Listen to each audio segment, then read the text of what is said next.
RM Sotheby's is the world's largest collector car auction house by total sales. They are the preeminent market maker of high-quality collector cars and collections, regardless of size or complexity. By working in partnership with the Sotheby's team and its network of 80 offices in 40 countries, RM Sotheby's has established the largest client network of any collector car auction house in the world.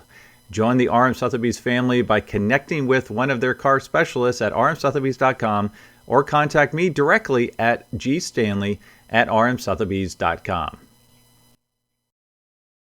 Hey, it's Greg Stanley with the Collector Car Podcast. We are at a special place today, a place I've talked about numerous times, been on the podcast before, haven't been here in a couple years.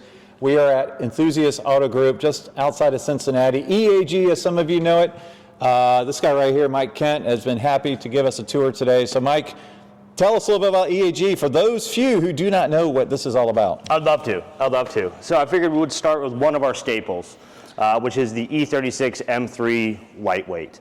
One of those cars that we all had on our bedroom wall. They only made 125 of these vehicles, and it was something that was created as a special M3 for the ones that know. So all in Alpine white. They are a lightweight version based on aluminum doors, based on some other weight shedding techniques that are very 1990s, as they only built these in 1995. It's an OBD1 S50, which they hand plucked out of the factory after being dynoed, and they took the highest performers and put them in this car. So just one of those really cool, if you love E36s, this is kind of the one that everyone wants. So the wheels, the flags, and then the modifications that you can do to them. So we're fortunate enough to have 4 right here. Now, wait, haven't you guys worked on reconditioned the most of any place probably in the country? Around 70 to 75. So, that's a out high of the percentage. 125, yeah. So we have seen a lot of them, and we've seen them with hundreds of thousands of miles, and we sold one that had 40 miles. Right. 40. Yeah. That's it. So we definitely have a reference point. We definitely have seen what they can do. We've seen what can go wrong, and then how to approach what to do to preserve these vehicles, because that's what we want to do. We don't want to, overhaul a car that has been left for dead. We want to take a car that is loved and preserve that feeling and be able to provide that again in the future. So now, is it true that the decals and the spoiler were in the trunk, or is that a myth? That is a myth. There are parts though. So okay. you did get a different oil pan. You got risers for the spoiler. You got the front spoiler as well, and then a couple other different items. If you installed any of those, your warranty was void. Oh, wow. Okay. They said, well, this guy's going on the track. There's no way that we're going to continue to warranty this vehicle under factory stipulations. So, front splitter. The rear spoiler was. The decal's not. The right. Rear spoiler, though. And also, a fun fact about that rear spoiler, they all came without the third brake light. Oh, okay. So you got to see, if someone installed it, the craftsmanship of what was available at the dealership, because the dealer had to cut out the hole that's part of the install instructions. Really? Okay. To install that light. So you definitely got to see the ones that were built on Friday versus Wednesday. Yeah. sort of thing. Yeah, right. The ones that were built after happy hour versus the ones before. So exactly. I don't want us to walk too away from the turbo. Let's talk about that for a second. But first off, talk about your reconditioning program, because honestly, I know that's something super special. You guys do a lot of work. Absolutely. Documenting everything, doing the paperwork so that the owner knows exactly what's going on. So if I have an 88 M3 with 100,000 miles on it, what are you going to do as part of the recommissioning program? Yeah, so we bring the vehicle in and we do a full inspection on that. And when we say full inspection, it's not just a put it on the lift and look underneath it. It is a walk around the car. What is this vehicle's condition from exterior, interior, mechanically? Does it have modifications? Does it have a certain provenance to it? Where does this car land on the spectrum of either personal or marketplace value? Right. And then from there, we're able to write what we call a rejuvenation roadmap. And it's simply just typing out, here's what we would do to the car. So 100,000 mile E30 M3 probably has the stock timing chain tensioner. Right. Well, right. you can use the S50 timing chain tensioner, which is an upgrade, and we would put that in the roadmap. May not need it right now, but the car will benefit from it in the future. So several things like that, and the list goes on. You got a list like per model, per year, per everything, and what to do. We have a go-to list, and then there is everything is per the vehicle though, so it's very specific. There's not any one thing where you go to a dealer and it's green, yellow, red, and we just check mark a whole bunch of things. We take a car and we look at it and say, here's what we know, but then here's what's exclusive to that vehicle. So you really are talking about building a relationship with a car and the client at the same time. So one thing we'll do, and this is kind of a teaser, is we are going to review, we'll get more into it with an actual car, E39, Dakar Yellow, is that the correct color? Dakar Yellow. So if you're a fan of Spike's Car Radio like I am, Zuckerman is quite a character, and he's quite a BMW guy. We're going to look at his actual car that they are servicing right now. What year is it? It is a 2000. 2000, but it only has like 600 miles on it or something crazy, right? And I think last time I looked at it, 642 miles. So we're going to take a look at that car here in a second at another location, so stay tuned because Paul gave us the okay, go check it out, and then we can talk a little bit more in depth, like what did you do to this car that's not been running probably for 20 years, Correct, yeah. So I just wanted to point out on this turbo, the great reverse decals. Yep. Now, that's pretty ballsy, right, to put those decals on the car back in the day? It was, yeah. So I think BMW definitely envisioned that this would be in the rearview mirror of a lot of cars on the Autobahn. So they wanted to make sure it read correctly. So yeah, Turbo 2002 was in the rear view of a bunch of Porsches, which I bring that up because this is a 1974. The 930, which is very acclaimed as far as being Porsche's entrance with a turbo, well, this was a year before that. Oh, right, yes. So it is interesting to see kind of the engineering battles that occurred. Now this one is slightly modified, right? We got the flared fenders. Are those Alpina wheels? The fenders are stock. They are. The wheels are Alpina. It has a little bit stickier of rubber on there. Other than that, it's pretty factory. It looks great. Wow. Yeah, so a few different items just from an update standpoint. So we did like brake pads with more modern compound. The tires, of course, being upgraded, stickier. This individual client loves to take turns, and that will help in that regard. Back when this car was new, you had little skinny rubber band tires. Right. So yeah, just making it more enjoyable. Now we're going to give you guys an overview of some of the other cool cars. We're not going to talk this long on each car, obviously, but we do need to go back to the red car back there. Sure. Let's go check this car out. Yeah, obviously we have some cool red cars right here, right? Yeah, Sport Evo. This is a new arrival. This is a Sport Evo clone that we did for a client, Howie, up in Michigan. But then we have back here. Now, we got some lime rocks here. A couple lime rocks. Hard to miss these. You won't ever lose that in the parking lot. Yeah. Well, what do we got back here that's so special? And I just cut myself off.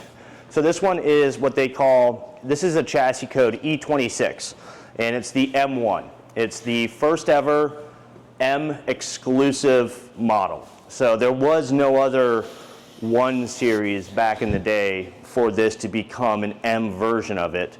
This was just a byproduct of M when it comes to what we want to do, and it was built so it could race. It has some troubled history with Lamborghini. Some companies going bankrupt, some companies breaking into other people's factories and stealing stuff. Maybe not building as many as they said they would for it to be fully homologated. Maybe something this, and then by the time it actually came out, the racing regulations that they were looking to build this car for, to race strictly against Porsche, unfortunately that race expired and they changed the regulations, so then you just had this car. But it did spawned one of the coolest racing events ever, where you had F1 drivers and you had gentleman drivers all in the M1. And I think BMW put like, any time that you can go a lap in front of an F1 driver, we'll give you $100. It was some crazy bet on the table, you know, that they probably talked about down at the pub. And but these are you know, the everyday supercar. Top Gear famously did a review on one of these. Mike Ura, very good friend of ours. In fact, this is one of his previous vehicles. So this has been on Petrolicious before. Is it okay if I open the door? Yeah, absolutely. Let's take a look inside there. Yeah, and what's the rear engine power plant? It's the M88 engine. So individual throttle bodied, 3.5 liter inline six. And dry sump, has all of the different items that you would look at from a motorsport standpoint, and was really kind of the birth of, we want to have a naturally aspirated individual throttle bodies. We want that induction note. We want something that has the throttle response. Is this for the fuel? Oh, for the fuel. Yep. Interesting. So some of them have this as the fuel filler, and some of them have them inside it. Depends on how it was regulated or federalized as far as when the car came in.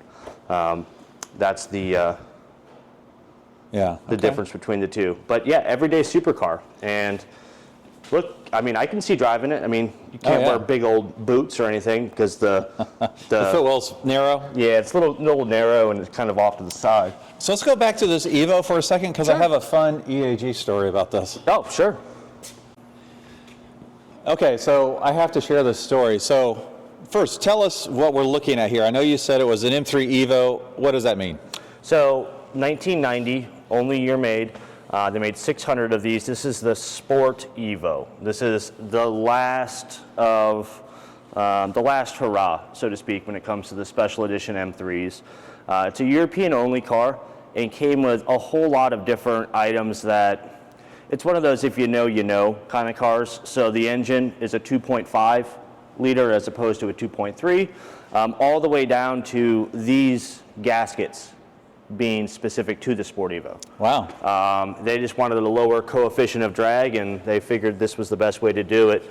And this car saw, you know, the E30 was the winningest DTM car that BMW ever made. And this was kind of their homologation when it came to a lot of different rules and regulations. Everyone knows the 190 Mercedes versus the E30 M3 battle that continually occurred when it came to DTM racing. I hate to say this, is this a factory or aftermarket piece? Factory. Here? That's factory? Yeah. Oh my goodness. Yeah. So that's the alarm?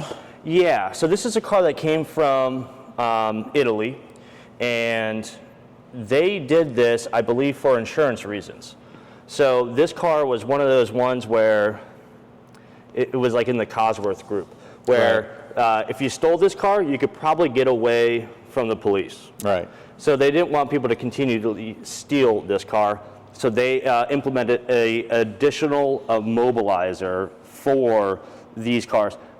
If you go to the BMW museum, is it okay if I open it? They also have one of those locks as well. Oh, okay. Look at the seats in there. So I'll give my my Eric Keller story as it relates to this. Eric unfortunately passed away way too young. Way too young. And I came here one day and he had to shake down one of these. Now, what's the price point on one of these? $240 is the price on this one right now. Okay. So he's like, do you want to go for a ride in an Evo? I'm like, yeah, sure, I want to go for a ride. And I'll insert the video here if I have it. I think I do. But he just tore the heck out of the car. Yeah. And because he's like, I got to treat it like my client's going to treat it, and I need to make sure it's going to work 110%, right? Or 100%. Yep. And so I have a video of me just giggling like crazy as we're turning around on one of these. So I'll insert that so people can see a little snippet of what it's like to run one of these at 10/10. Yeah, if it was a little bit nicer outside, I would do the honors myself also. We'll come back for that. I was going to say, I have to have you come back. But yeah, Eric was really good for that, and being able to recognize that, look, if it's going to break, let it break on my terms. Right. Let me fix it and let me provide a car for a client where they don't have to worry about that sort of stuff. And that's exactly what we continue to do with all of the cars that you see here. Now obviously, this doesn't need to be a 3-hour podcast, so let's not talk about the E39s, because you have a gorgeous red one here, you got a gorgeous silver one here. We're going to talk about Paul's over at the shop. Yep. So we don't need to talk about these two, but why don't you just pick out, I don't know, 2 or 3, 4 maybe cars that are super special back here that you feel like they would like to see or learn a little bit more about? Sure. I'll tell you what, let's just... we can weave through anything. We can climb over stuff. Let's weave through things and I'll kind of point out things.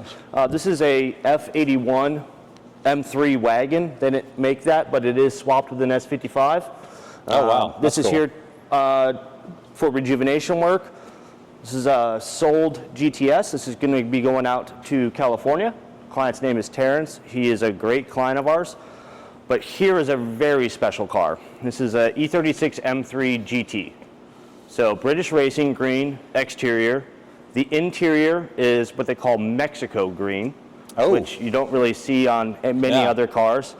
And this has a lot of items that came from the lightweight, didn't come from the lightweight, uses items that the lightweight also shares. As far as like front spoiler, in the interior you'll have that carbon fiber with a red sort of thread in it. The wing, the wheels are specific to the GT, but it also, of course, has the S50B30 Euro engine.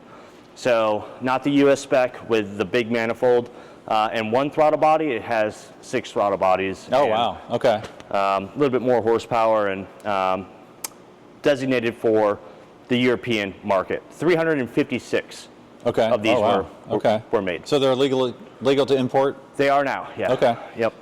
What about the, I see a nice little M5 up there. That's what, an 88? That's an 88. So all US spec E28 M5s, which are going to be the first M5 that people recognize. There was also an E12 out of South America where they had a M designation to it. But universally speaking, the US spec M5 started here, only made in 1988, only black, only tan interior. Those are not the factory wheels? Those are not. That is a project car for a client that has several other cars with us as well. That's probably not the best representation as far as what that car can be. We have a 40,000 mile one, we have a 70,000 mile one, that has 190,000 miles on it. I rode in my first one a couple weeks ago, and the guy called it the Ferrari killer, and he showed me why. And this is on the wet streets outside of DC. I actually had the thought, this is how I'm going to die. But it was amazing. Yeah, no, that car right there, I mean, they did a lot of the, back then, magazines were where you found a lot of the information. Right. We didn't have podcasts like this or anything. And the numbers for this car were Ferrari level, if not beating Ferrari level, but also having 4 doors. So you could go home to the wife and say, I got a very sensible family car. Yes. Look how many doors it has. No problem at all. All right, what's next? So, where are we to next? Is that also Dakar yellow? That is also Dakar yellow. So that's going to be the color that you see on Paul's M5. Okay. So let's go down here. I really like the fact that we work with BMW and M cars of everything. So this is a late model E30 M3 US spec car. This is a sold car that we used to have in inventory. It is going out to a client here. As soon as the roads clear up and I feel comfortable about taking it to conditioning, it will receive those services. But then also right next to it, we have an M4 CSL. Oh yeah, wow. So, you can make the front look good. Yeah. It is a very polarizing look in color in car for a special edition. You have red over here, black murdered out here, red stripes that go here, but then also over there. The grille, of course, and the outline. that being said, the taillights are really cool. You see those in all the new competition models now. And the fact that BMW brought the CSL to the United States, I like that. You know, I don't like the watered down versions that we would sometimes get from BMW. Like, let's embrace it and take it as it is, and drive and enjoy and have fun. Preserve it. Yeah. This is a great car here, the clown shoe. Yeah, the clown shoe. So this is one of our... I would love to have a clown shoe. Oh my goodness. Well, so did one of our team members, actually our sales director. His name is Devin. This is his personal car. Ah, okay. So it just got here, needs a little work from a couple different angles. So both cosmetically as well as mechanically. But it was a client that was looking to get rid of a few different BMWs. This was one of them. We said, yeah. And Devin said, well, I can't not have this. Yeah, it's great wheels, great. Yeah. This is, I'm sorry, go ahead. No, I was just going to say one of the perks of being able to have access to cars like this. Stupid question, but is that a factory color? It is a factory color. The hot pink? Yeah, the hot pink. Is that not really, what's the name of that? So the color is called Fashion Red. It was a design effort. Debuted at, I believe, a French car show, and this came to us in need of a rejuvenation of quite a bit of a magnitude. So we completely repainted the car, again, factory color, everything to spec. We have before, after, and during photos, of course, and this was something that my business partner, Drew, really loves bright and absolutely. colors that stand out. So this was an obvious fit for him. Now I know a friend of mine here locally, he wanted to have the most bastardized version of a lightweight that you guys sold it to him. That's not it over there, because I just saw it in his warehouse. This didn't show up there. You talking about Ian? Yeah. Yeah, no, that's not it. Okay. That car will be coming to us though. It's got some Motec. Yeah, it's a situation where a friend of ours, he just said, I really want a lightweight, but I know they're all super expensive now. What's the most bastardized version? It's crazy because it looks like it's been running on the track. I mean, it's a pretty awesome car. Well, and to make that car. It was. So, I mean, that is a car that was raced as far as the client's car, not that one. That one was also raced, but that's not one of our vehicles. That is a client's car. Okay. But yeah, Ian's is the same way. We'll be bringing that in and doing services on it.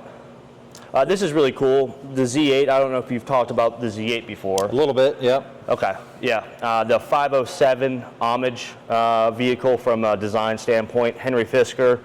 One of the most timeless vehicles. Like, can you picture driving up to your neighbors and them saying, oh, that car is 23 years old?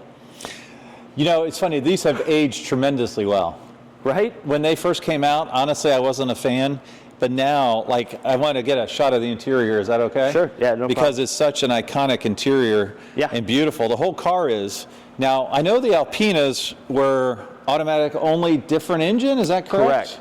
Yeah, so the Alpina is going to have what they call the M62TU engine. So technology update is what the TU stands for. And that's the 4.4 liter V8 found in like the 540 or like the X5 of the era. Right. Where all of the Z8s from BMW have the S62. So that's going to be the approximately 5 liter V8 from the M5. All Z8s are manual transmission from BMW and automatic transmissions from Alpina. Top Gear, again, I'm using them as a reference, but I grew up watching them. Jeremy Clarkson did a good review of the Alpina, saying they didn't take this as some sort of vehicle that needs to be raised up to an 11 from a performance standpoint. Right. This is the kind of car that you want to take down to PCH, down the boulevard, and you want to put the top down and cruise in comfort.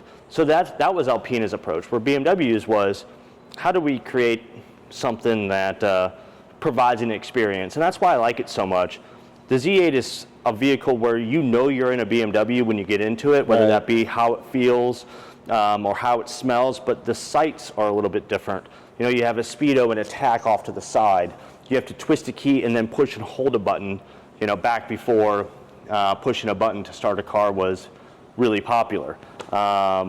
It also has, again, an homage to the 507. I mean, this right here is so much. 100%. Yeah. Yeah, the side gills right there. That being said, preserving these cars does take a lot of effort. So take the side gill, for example. This is a fiber optic cable that runs through here for the turn signal. Okay. That is something that, I mean, I don't know many dealerships nowadays that have that. that are able to bring this in and say, oh, I know how to do that. We've replaced 20 plus.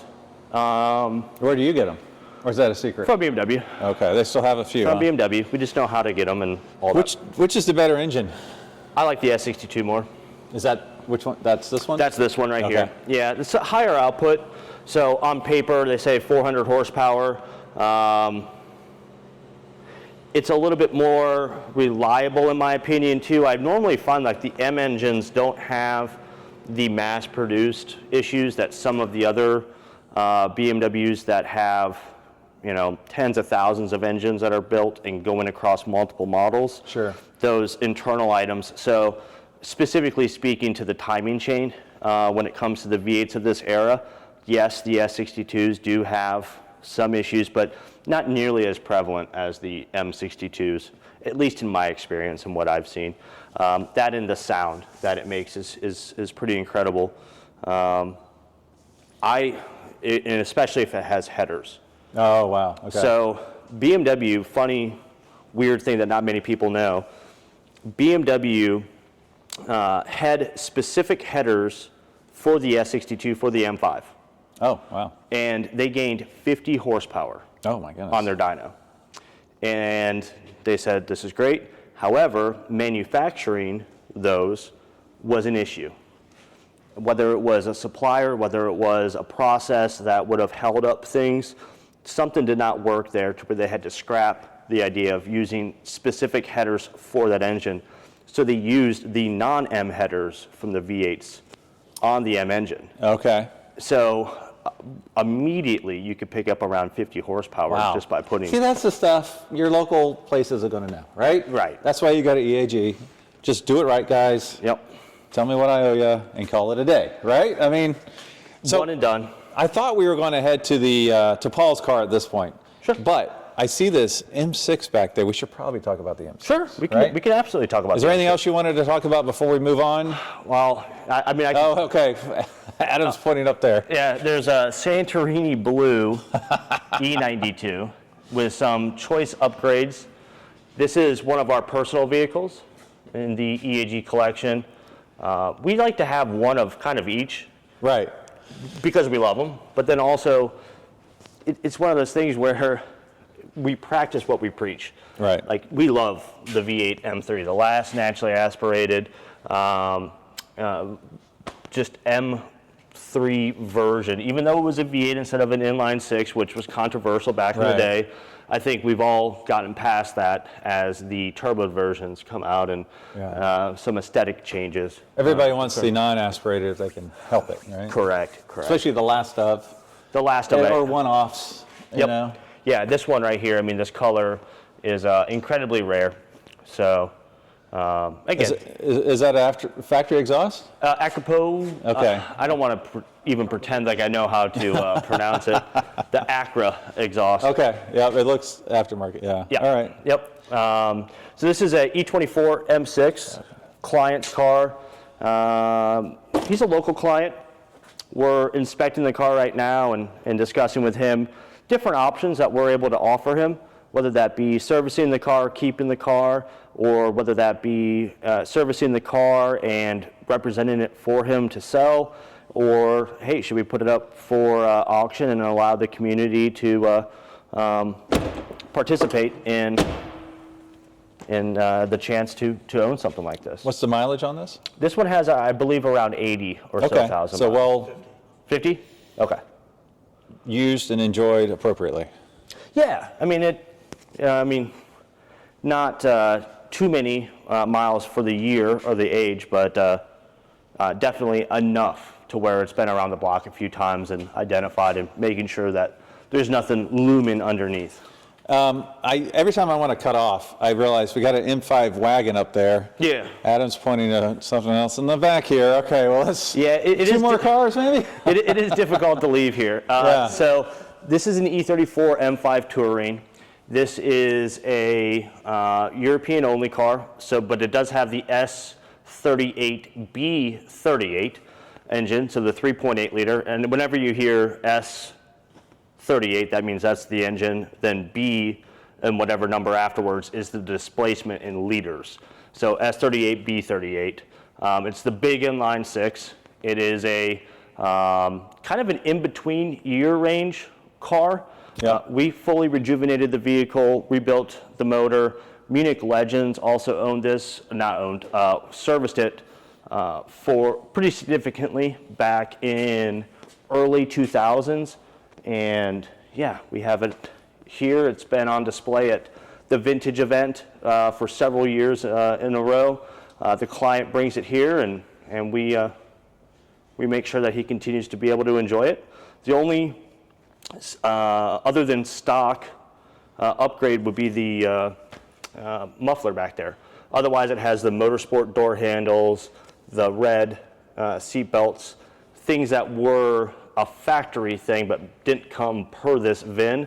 He wanted everything. So if you're a fan of under chassis shots, I think Adam just got a bunch of them, so thank you, Adam. Yeah. All right, now what's the last one here? We got to call it. We got to get to Paul's car. What's the last one here we got in the corner? So a good place to stop, E90 M3 CRT. Oh. So this is a product of BMW showcasing carbon fiber technology, as well as creating a special edition M3 with the GTS sort of mentality towards it. So it does have the 4.4 liter S65, so the higher displacement, more torque, a little bit more horsepower as well. The interior, of course, is different. Very different. The rear seats are fun to look at too, because those are also buckets. Commonly, the M5 CS has those buckets, but they did it here before that. And before that, they did it in other cars. But very cool car.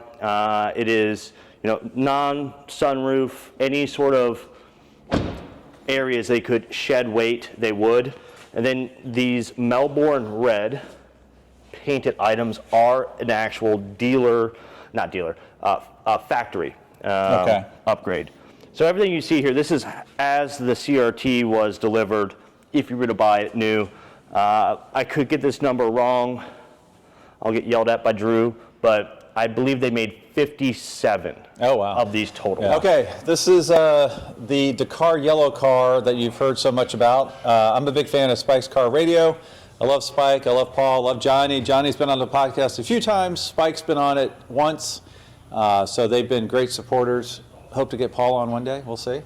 But yeah, this is Paul's car. He's mentioned it many times on the podcast. Tell us a little bit about this car, and mostly all right, you got it, it has 600 miles on it. What does it take to get it to where you can run and drive it hard every day? Sure. So excellent point. Talking to Paul, he wants to drive this vehicle. This is something that he thought about and was in his mind back when these cars were new. This is his opportunity to enjoy the car. So we looked at it from that perspective. What can go wrong? How can we mitigate that to where it is a new car experience? And a lot of that has to do with anything that's living and breathing. So we're talking about rubber lines. We're talking about the fuel pump assemblies that have been in the same fuel for however long they were. So this vehicle received completely updated suspension from a bushing standpoint.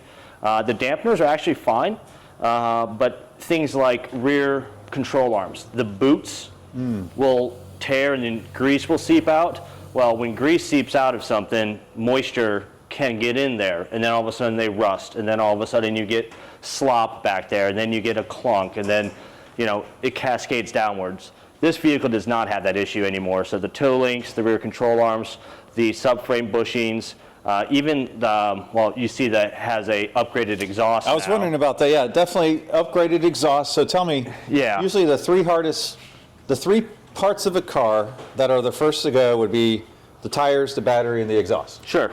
So is this exhaust salvageable and it's on a shelf somewhere? Yes. Or, oh, good. That's the answer I wanted. So every single item that we took off this vehicle has been retained.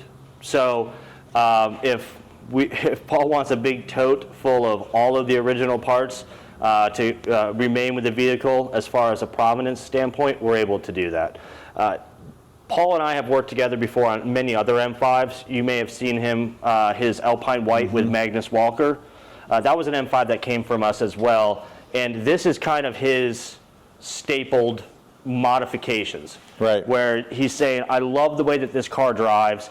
I don't want to change the way it drives. I just want to enhance certain aspects of it. You know, let's make it a little bit more visceral with the exhaust. Let's put a front strut brace. Let's do a rear sway bar.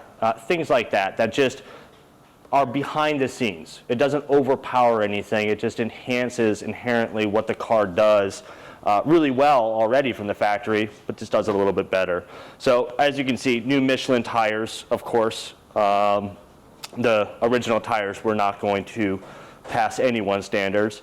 All the way to valve cover gaskets, crankcase vent hoses, pretty much anything you could think of in the engine bay that would have been heat cycled, you know, because the car has 600 miles, but was it started and got to operating temperature in someone's garage and then they just turned it off? You know, because that's a heat cycle underneath that component's belt. Right. Doesn't necessarily mean that, you know, you have to drive it a bunch for components to wear out. These are the best looking wheels in the world. This is my favorite BMW of all time. Do you mind popping the hood so we can take a look at it? Not a problem at all. We can do that. And we'll get a shot of the interior here because it looks literally brand new. I mean, you know, the markings in the carpet, I mean, everything looks absolutely brand new on this thing. Here, I can hold it. How does the exhaust note sound compared to the factory? I would say call it 35%, a little bit more aggressive. Okay. And that's under load. Right. So cold start, idle, things like that, not anything really too egregious. But under load, it just has that, you know, on ramp, you're feeling a little bit more. So intake, I think real quick, I think Adam's in love with the interior here. So I noticed we got extra strut on. That's just for stability and strength. Is that right? Correct. Strut brace up front. Now, was there a factory one that went here in those same drill holes? No. Or did you have to? Is this all custom? Well, no. So this is Dynan's product. What you do is these are the stock mounting nuts for the front struts. You remove those, and then you can put that on top of it. So the plates are on top of it. It is a multi-piece unit to where you can make sure that it is adjusted so it's in the center as opposed to off to the side. A couple carbon fiber touches? Yeah, so we worked with Even Shuri on this one. You know, we do Dynan a fair amount on E39 M5s. What we didn't want to do is modify any existing original part. Right. So with the Dynan intake, it is an extremely well-designed product, but you have to remove the bumper and modify a few things. With this being 600 miles, we talked to Paul, and he's like, I want a better intake note and a little bump in horsepower and sound. So we said, let's do this, and we actually installed this in our own way to where it doesn't modify any existing thing that you can't reverse. It looks super cool. Yeah. Yeah. Now, what else has been done under the engine here? I mean, is this all the factory material up top? Factory material, sound deadening. Yeah. You've added the carbon fiber here. That's factory as well. So intake plenum was taken off, crankcase vent hoses were replaced, valve cover gaskets replaced. Vanos was updated, so this is an early model S62, and it did not come with what they call a Vanos accumulator. and a couple different diaphragm springs as well. So what we did is we updated it to the late model S62 Vanos unit to where it keeps some pressure up top to where if you start any of these engines, you'll hear tick, tick, tick.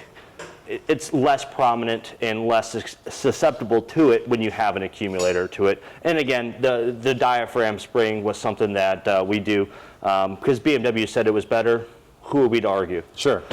Let's close it, get a nice shot of the outside here. Sure. From the front. I don't know if we've had that yet. But I mean, just a stunning example. Now, what was the situation in which this was only driven 600 miles? I just find that hard to fathom, much less one that was such a rare color, or was it bought as an investment purpose to begin with? I don't know if it was necessarily an investment purpose. I know it changed hands a couple times, and it came from someone that owned multiple examples of this. So I believe that this was probably someone's showpiece. Sure. Where they had the silver one in the back that they drove into work. Is there a rarer color for this generation?